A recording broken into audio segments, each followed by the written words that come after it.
ये है बाबा हाजी मलंग के सफर का दूसरा व्लॉग। तो चलिए शुरू करते हैं। अभी हम आधा पहाड़ी चढ़ रहे थे तो पूरी हालत खराब हो गई थी। उसी हालत में हम फाइनली ऊपर पहुंच जाते हैं। जो इतना ऊपर है, मैं तो ये सोच रहा था कि बिल्डिंग बनाते वक्त कितना टाइम लगा होगा। तकरीबन 100 साल। मजाक है भाई।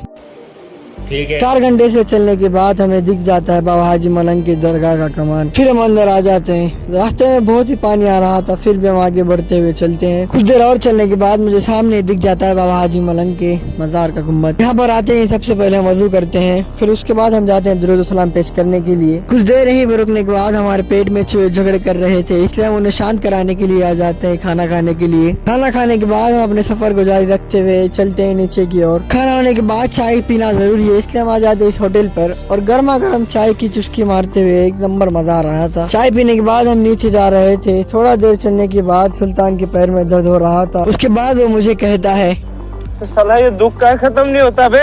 इसलिए हम उसका दुख खत्म करने के लिए आ जाते हैं इस होटल पर। यहाँ पर आने के बाद हम कुछ देर बैठते हैं और ठंडा पीते हैं, फिर हम आ जाते हैं नीचे। यहाँ पर आने के बाद मेरे इतने पैर दर्द कर रहे थे जो मैंने आते वक्त कभी सोचा भी नहीं था। हमारा आज का ये सफर यहीं पर खत्म होता है। फिर हम निकलते अपने घर की ओर।